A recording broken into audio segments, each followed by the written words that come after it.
Hola, queridos amigos, ¿cómo han estado? Por aquí andamos en el centro de salvamento de la Cruz Roja Colombiana. Estamos en clases de natación de mi hijo. Y por acá pues aprovechando un poco para comentarles de un tip que me han pedido que elabore sobre lo que es el tema de los cursos o certificaciones de auditor interno. Ya que existe una confusión respecto a lo que es cuándo o en qué casos se deben formar y certificar auditores internos en una norma ISO. Entonces, específicamente, yo diría que lo principal es tener en cuenta lo siguiente: la norma para la cual se está formando el auditor interno exige el requisito de auditoría interna. Esa es la clave. En pocas palabras, no se comprende por qué en el mercado se pueden ofrecer muchas veces cursos de auditores internos de normas en cuyo contenido no existe el requisito de auditoría interna.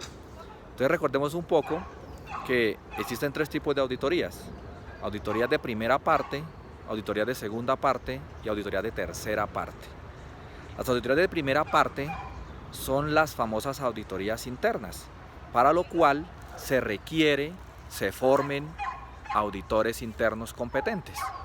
Entonces, cuando una norma exige en su contenido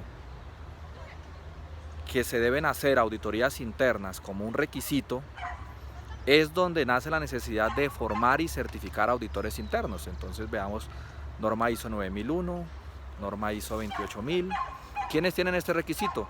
Todas las normas ISO que son certificables. Donde no se especifica el requisito, por ejemplo, dice directrices, que son guías, esas normas no piden auditoría interna.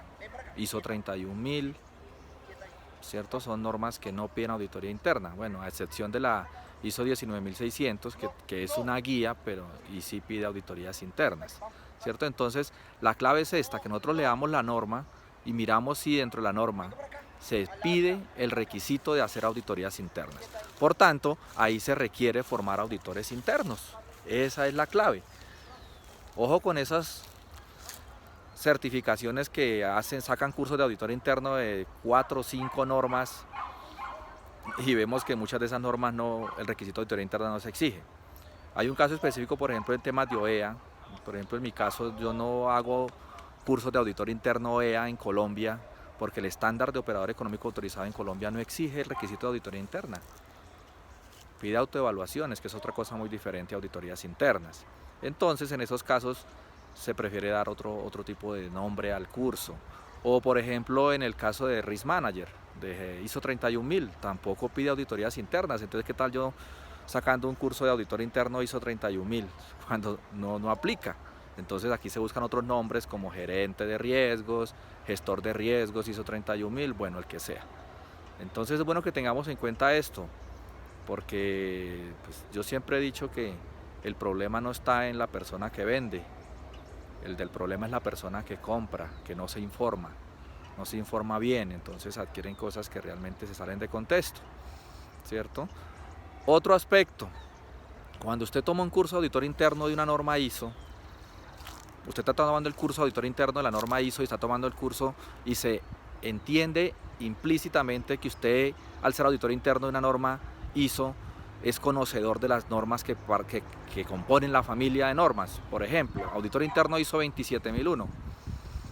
Se debe entender que usted conoce las normas 27002, la 27006. Si usted le forman auditor interno ISO 28000, se debe asumir que usted conoce la norma ISO 28002, ISO 28003, ISO 28001, solamente siendo auditor interno ISO 28000. No tengo que ponerme a decir auditor interno ISO 28000 y nombrar toda la familia de normas que componen la ISO 28000, porque ahí viene el tema. Normas como la 28001, 28002, 28003, 4 no piden auditoría interna. La que la pide es la 28000.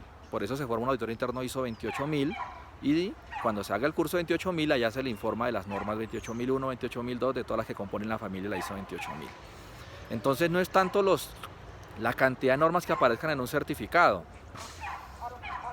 Hay que mirar la practicidad y lo que debe ser. ¿Qué norma es la que pide el requisito? Otra cosa es que yo haga un curso de auditor interno ISO 28000 y yo diga que se alinea con otras iniciativas o con otras normas. Es cosa diferente, pero el curso es de auditor interno ISO 28000. Si yo hago un curso de auditor interno de ISO 9001 y después digo que ese curso está alineado, por ejemplo, con un tema de gestión de riesgos, que ese auditor interno va a estar alineado de pronto con un tema de responsabilidad social empresarial, bueno, sí, auditor interno 9001 alineado con o enfocado en, auditor interno 28000 alineado con CityPath, auditor interno 28000 alineado con el operador económico autorizado. Pero ya ponerme a meter ahí una cantidad de cosas, de decir, por ejemplo, auditor interno OEA, cuando el OEA no pide auditor interno en Colombia, porque el OEA de República Dominicana sí lo pide, entonces allá sí se aplica a ser auditores internos. Recuerden que los OEAs, los estándares OEA dependen de cada país, de cómo la aduana los ha moldado al país. Entonces, algunas aduanas han colocado el requisito de auditoría interna, por lo que se requiere ser auditor interno, y otras aduanas no lo han colocado, entonces no aplica. Si yo soy un auditado y a mí viene una aduana a hacer una auditoría y me exige auditores internos, yo le digo, pero si el requisito no lo establece, no tiene por qué levantarme una no conformidad o un incumplimiento. Entonces, recordemos eso, señores. Este es un tip que les doy ahí para que tengan presente de las certificaciones de auditores internos que ustedes tienen. Además que ustedes corren el riesgo que muchas veces cuando las certificaciones tienen demasiadas normas, que eso es lo otro, si van a hacer un curso de auditor interno integral, pues traten de expedir certificados independientes. Bueno, a excepción del HSQ 9001, 14001 y el 45001, que siempre se ha manejado como auditor interno HSQ, se puede expedir certificados integrados, los tres en uno solo. Pero cuando están dando normas, por ejemplo, apartes, 28000, 37001, antisoborno, lo recomendable es que se dé la certificación independiente como auditor interno, porque probablemente un ente certificador de estos vaya, un auditor, y te haga la auditoría y no te valga que hayas tenido un curso integrado de esa forma, mucho más cuando la cantidad de tiempo no es acorde a la integrabilidad del curso. Me explico, hacen un curso integrado de 3 normas en 16 horas, por Dios, yo como auditor de certificación, ¿qué diría? ¿Cómo van a haber 3 normas en 16 horas? Entonces, sí es válido que ustedes en un tiempo prudente de una semana se puedan hacer cursos integrados, pero en lo posible que se expida el certificado independiente, ¿cierto? Un certificado de auditor interno 37, un certificado de auditor interno 9001, 28000, ¿cierto? Y no meter todas esas certificaciones en un solo certificado, porque pues, la única parte donde se ha visto así es cuando son certificados en HSQ, en la famosa trinorma. Pero nosotros no es conveniente hacerlo de esa forma, porque se está exponiendo uno y está corriendo el riesgo de que el auditor del ente certificador no le acepte a uno esa certificación. Porque pues el auditor, cuando va a ver 9001, está viendo solamente 9001 y quiere ver auditores certificados en 9001. Ya cuando se presentan esa mezcla de auditorías ahí, que es que yo hice un curso de 9001 mezclado con otras 3, 4 normas, ahí ya el auditor comienza a dudar y comienza a mirar el tiempo que se tomaron para hacer ese integrado, la temática que se vio específica en 9001, y se expone, se arriesga a un incumplimiento como tal.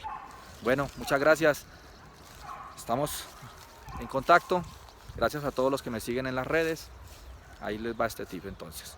Que estén muy bien, un placer contar con ustedes.